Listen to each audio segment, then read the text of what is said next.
लग्न ठरलं? Thanks to Marathi Matrimony. लग्न म्हणजे मराठी मॅट्रिमनी. विश्वासाची 26 वर्ष. लाखो सुखी दाम्पत्य. डाउनलोड करा मराठी मॅट्रिमनी. विरोधक सिरियल लायर दिवसातून 5 वेळा खोटं बोलतात. महिला आरक्षण विधेयकावरून फडणवीसांचा हल्लाबोल तर 2023लाच बिल पास झालं. 2.5 वर्षांपासून अंमलबजावणी का नाही? सुळेंचा हा सवाल उपस्थित. फडणवीसांनी स्वतःचा स्तर सांगावा. त्यांचा स्तर कोणता? संजय राऊतांचा मुख्यमंत्री फडणवीसांना हे प्रत्युत्तर.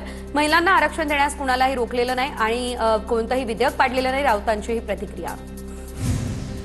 शरद पवारांच्या लेवलला यायला 100 वर्ष लागतील. संजय राऊतांचा मुख्यमंत्री फडणवीसांवर निशाणा. फडणवीसांनी 3 वेळा लेवल दाखवली. पवार 100 वेळा पारही गेले. नवनाथ बन यांचं हे प्रत्युत्तर. 70 कोटी महिला नाराज. भाजप रस्त्यावर उतरणार. आजच्या मोर्चावरती चंद्रशेखर बावनकुळेंचं वक्तव्य. भाजप आता उडता भाजप झालाय. महाराष्ट्राची बेअब्रू थांबवा. संजय राऊतांचा घणाघात. भाजपला महिला आरक्षण द्यायचं नाहीये. भाजप ज्या विचारातनं चालतं त्याला आपण मनुवाद म्हणतो. पत्रकार परिषदेतून रोहित पवार यांची ही भाजपवर टीका. तर एक पीपीटी दाखवत आम्हीच कसे हे खरे सांगण्याचा रोहित पवारांचा खोटा प्रयत्न. नवनाथ बन यांचा रोहित पवार यांना उत्तर. सभेसाठी कुटुंबातील बरीच लोक येणार. सुनेत्रा पवारांची प्रतिक्रिया. तर सुनेत्रा वहिनींच्या प्रचार सांगता सभेसाठी आमंत्रणाचा फोन आला. सुळेंची ही माहिती. कुटुंब म्हणून प्रचाराला जाण्यास उद्धव ठाकरे आणि काँग्रेसचा पाठिंबा. सुळेंची ही प्रतिक्रिया. विधेयकाबाबत राष्ट्रीय स्तरावर भाजपमध्ये 2 गट. राऊतांचा हा आरोप. भाजपच्या एका गटाला मोदींना घालवायचे वेध लागलेत. मोदी गेल्यावरती सत्ता आपल्याकडे राहावी हे यामागचं षडयंत्र आहे. राऊतांचा हल्लाबोल. प्रियंका चतुर्वेदी खासदार नसल्यानं त्यांना महिला आरक्षण विधेयकाबाबत माहिती नाही. सचिन अहिर यांचा प्रियंका चतुर्वेदींना खोचक टोला. महिला आरक्षण विधेयक नामंजूर होणं हा भारतीय लोकशाहीसाठी दुःखाचा दिवस आहे असं वक्तव्य प्रियंका चतुर्वेदी यांनी केलेलं. बारामती पोटनिवडणुकीची आज सांगता सभा. तर मुख्यमंत्री देवेंद्र फडणवीस, उपमुख्यमंत्री एकनाथ शिंदे यांच्या प्रमुख उपस्थितीमध्ये सांगता सभा. सभेला शरद पवारांच्या राष्ट्रवादीच्या खासदार सुप्रिया सुळे ह्या देखील उपस्थित राहणार. विलीनीकरणाबाबत सुनेत्रा पवार घेतील तो निर्णय मान्य असेल. आदित्य तटकरे यांच्याकडून हे स्पष्ट. अजितदादा आज नाही यावर अजूनही विश्वास बसत नाही. बारामतीमधील प्रत्येक गोष्टीमध्ये दादांची आठवण आहे. आदित्य तटकरे यांच्याकडून दादांच्या आठवणींना देण्यात आला उजाळा. मुख्यमंत्र्यांकडून व्यासपीठावरती राजकीय फटकेबाजी नको. सीबीआयच्या तपासाचं काय झालं ते सांगा. फडणवीसांनी आश्वासक उत्तरं दिली तरी पुरेसं. बारामती दौऱ्यापूर्वी रोहित पवार यांचा मुख्यमंत्र्यांना हा टोला.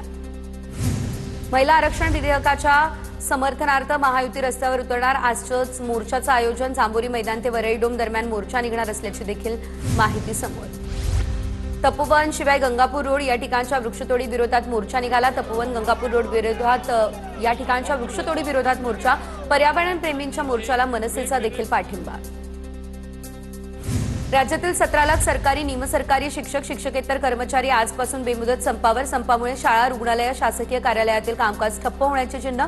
दुसरीकडे संप बेकायदेशीर ठरवत संपात सहभागी होणाऱ्यांवरती कारवाईचा इशाराही दिला. जुनी पेन्शन योजना लागू करण्याच्या मागणीसाठी आता कोल्हापूरमध्ये राज्य सरकारी कर्मचाऱ्यांचं काम बंद आंदोलन. आंदोलनामध्ये सहभागी कर्मचारी कोल्हापुरातील महावीर गार्डनमध्ये जमलेले. आंदोलकांकडून राज्य सरकार विरोधात जोरदार घोषणाबाजी. छत्रपती संभाजीनगरच्या घाटी हॉस्पिटलमध्ये नर्सेस फेडरेशनचं आंदोलन. राज्य सरकारी आणि निमसरकारी कर्मचाऱ्यांच्या संपात नर्सेस फेडरेशन सहभागी. जुनी पेन्शन योजना लागू करावी यासाठी विविध मागण्यांसाठी आंदोलन. राज्यातील सरकारी कर्मचारी आजपासून बेमुदत संपावरती. रत्नागिरी आणि मनोरुग्णालयातील 50हून अधिक कर्मचारी संपामध्ये सहभागी. जुनी पेन्शन योजना लागू करणं, रिक्त पदं भरणं यासह विविध मागण्यांसाठी या संपाची देखील हाक. मनोरुग्णालयांना कर्मचाऱ्यांच्या संपाची झळ. जुन्या पेन्शनच्या मागणीतील सोलापुरातील विविध शासकीय निमशासकीय कर्मचाऱ्यांचं आंदोलन. विविध शासकीय आणि निमशासकीय संघटना एकत्र. आरोग्य कर्मचारी, चतुर्थ श्रेणी कर्मचारी, पोलीस कर्मचारी या आंदोलनामध्ये सहभागी. चांदोली अभयारण्यातील प्रकल्पग्रस्तांचा कोल्हापूर वन विभागाच्या कार्यालयाबाहेर बेमुदत ठिय्या आंदोलन. जवळपास 200 प्रकल्पग्रस्तांनी कार्यालयाबाहेर मांडला ठिय्या. बेकायदेशीर ठरवलेल्या प्रकल्पग्रस्तांना पूर्ववत करण्याची देखील मागणी. मुंबईमधील हाफकिन या सरकारी संस्थेचं खासगीकरण करण्याची तयारी. मनसेचा हा आरोप. परळ या ठिकाणच्या हाफकिन संस्थेच्या बाहेर मनसे कामगार सेनेकडून आंदोलन करण्यात आलं. सांगलीच्या वाळव्यातील हुतात्मा साखर कारखान्याविरोधात सभासदांकडून बेमुदत धरणे आंदोलन. वैभव नायकवडी यांच्यावरती गंभीर आरोप करत बेमुदत ठिय्या आंदोलन सुरू. कारखाना कर्जमुक्त करण्याबरोबर नायकवडींना राजीनामा द्यावा अशी सभासदांची मागणी. नाशिकच्या पंचवटीमधील लैंगिक शोषण प्रकरणात आरोपी तंजीर इनामदारची पंचवटी पोलिसांकडून कसून चौकशी. आरोपीच्या मोबाईलमध्ये अनेक महिलांचे आक्षेपार्ह व्हिडिओ आढळले. आरोपीने आणखी काही महिलांचं शोषण केलंय का याचा तपास सुरू. आरोपीने पीडितेवर धर्मांतरासाठी दबाव टाकल्याचा आरोप. खरातच्या प्रॉपर्टीवरती ईडीची तात्पुरती टाच येण्याची शक्यता. सूत्रांची माहिती. खरातच्या आर्थिक गैरव्यवहार प्रकरणात ईडीकडून कारवाईला वेग. संशयित व्यवहारांमुळे कोट्यवधींची संपत्ती अडचणीत. बोगस गुंतवणूक, फसवणूक आणि मनी लॉन्ड्रिंगबाबत तपास सुरू.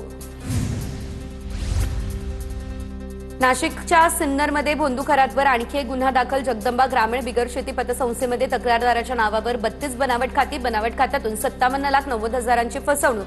खरातसह संचालक मंडळांवरती गुन्हा देखील दाखल.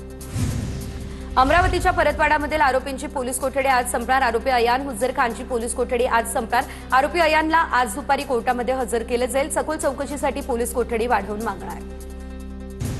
गोरेगाव ड्रग्ज प्रकरणामध्ये ड्रग्ज तस्कराची पत्नी ताब्यात. वनराई पोलिसांनी मोठ्या ड्रग्ज तस्कराच्या पत्नीला ताब्यात घेतलं. ड्रग्ज तस्कराच्या पत्नीच्या खात्यावर पैसे पाठवल्याचं देखील झालेलं उघड.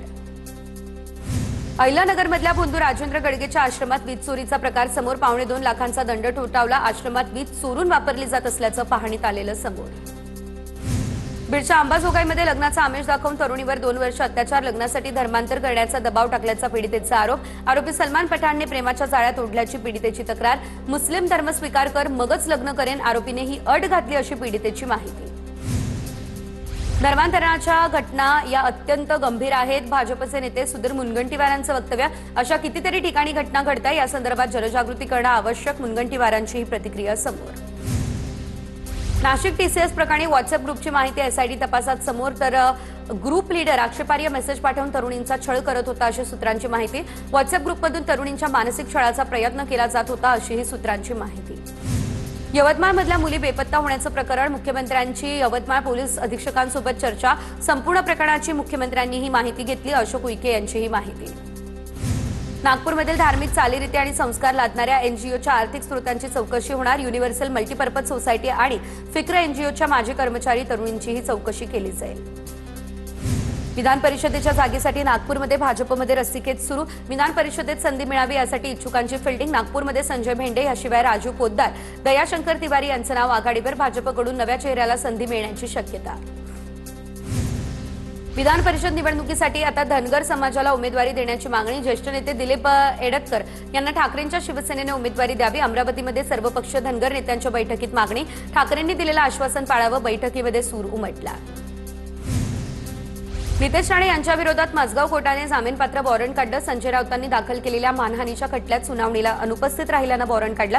आता पुढील सुनावणीला नितेश राणे यांना स्वतः हजर राहून वॉरंट रद्द करून घ्यावं लागणार. मुंबईमधील नगरसेवकांना दिलेला अतिरिक्त निधी कमी करण्याची आमदार अमित साटम यांची मागणी. निधी वाटपामध्ये भेदभाव झाल्याचा आरोप. साटम यांनी सर्व प्रभागांमध्ये समतोल राखण्याची पत्राद्वारे विनंतीही केली. आरएसएसच्या झेडप्लस सुरक्षेचा खर्च वसूल करण्याची मागणी फेटाळली. मुंबई उच्च न्यायालयाच्या नागपूर खंडपीठाचा निर्णय. सरसंघचालक मोहन भागवत यांच्याकडून खर्च वसुलीची मागणी करणारी याचिका निराधार ठरवली. सरकारकडून सुरक्षा देण्यावर न्यायालयानं हस्तक्षेप नाकारला. चंद्रपूर जिल्हा प्रशासनाकडून महिला खासदाराचा अपमान. काँग्रेस खासदार प्रतिभा धानोरकरांचं लोकसभा अध्यक्षांना पत्र. राज्यशिष्टाचार डावलल्याचे प्रकरण विशेष अधिकार समितीकडे सोपवा. धानोरकरांची ही माहिती. किती धमक्या दिल्या तरी थांबणार नाही. विकास लवांडे यांची प्रतिक्रिया. मनुवादी विचारांच्या घुसखोरीला तात्विक वैचारिक विरोध आणि विरोध करत असताना कोणत्याही संघर्षासाठी तयार. लवांडेंकडून स्पष्ट. मीरा भाईंदरमध्ये भाजप नगरसेवक लक्ष्मण जंगमवरती अत्याचाराचा गुन्हा. लग्नाचा आमिष दाखवत 5 वर्षांपासून पीडितेवर वारंवार अत्याचार केल्याचा आरोप. नगरसेवकाने पीडितेला धमकावल्याचा तक्रारीमध्ये उल्लेख. सांगलीच्या मिरजमधील वड्डी ग्रामपंचायतीमध्ये सरपंच पदाची रणधुमाळी सुरू. जनसुराज्य शक्ती पक्षाचे राजू वजीर विरुद्ध भाजप पुरस्कृत रुपाली मगदूम यांच्यामध्ये ही लढत. जनसुराज्य शक्ती पक्षाने प्रचार रॅली काढून प्रचाराचा नारळही फोडला. नंदुरबारमध्ये ठाकरेंच्या शिवसेनेकडून निशिकांत दुबेंच्या फोटोला जोडे मारत आंदोलन. आदित्य ठाकरे यांच्यावरती आक्षेपार्ह वक्तव्य. शिवसैनिकांचा हा संताप. प्रियंका गांधीच फक्त इंडिया आघाडीचं नेतृत्व करू शकतात. राहुल गांधींच्या हातून काहीच साध्य होणार नाही. जनशक्ती जनता दलाचे नेते तेजप्रताप यादव यांची ही प्रतिक्रिया समोर. अल निनोमुळे खरीप हंगामात 5 लाख हेक्टर क्षेत्रावरील पेरणीमध्ये घट. कृषी मंत्री दत्तात्रय भरणे यांची माहिती. अल निनोमुळे पर्जन्यमान कमी होण्याची शक्यता. राज्याच्या कृषी विभागानं 1,45,000 हेक्टर क्षेत्रावरती पेरण्यांचं नियोजन केलं. राज्यात 20 ते 24 एप्रिल दरम्यान वादळी पाऊस, गारपीट आणि विजांचा इशारा. भारतीय हवामान खात्याचा अंदाज. मध्य महाराष्ट्र, विदर्भ, मराठवाडा आणि कोकण विभागातील जिल्ह्यांना सतर्कता बाळगावी. राज्य आपत्कालीन कार्य केंद्राच्या वतीने आवाहन. बदलापूरला अवकाळी पावसाने झोडपलं. अचानक आलेल्या पावसामुळे नागरिकांची तारांबळ. गेल्या 2 दिवसांपासून बदलापूर आणि ग्रामीण भागामध्ये तापमानाचा पारा 40 अंशांच्या पुढे होता.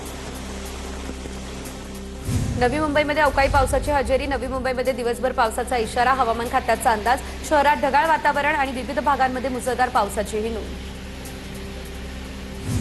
सिंधुदुर्गच्या कणकवलीमध्ये अचानक आलेल्या पावसामुळे नागरिकांची चांगली तारांबळ. पावसामुळे वातावरणामध्ये गारवा निर्माण. रायगड जिल्ह्यामध्ये अवकाळी पावसाची शक्यता. वीटभट्टी व्यावसायिकांना धास्ती. पण रोहा तालुक्यामध्ये मोठ्या प्रमाणात वीटभट्टी व्यवसाय. संभाव्य नुकसानीपासून बचाव करावा यासाठी वीटभट्ट्या प्लास्टिक कापडानं झाकण्यात आल्या.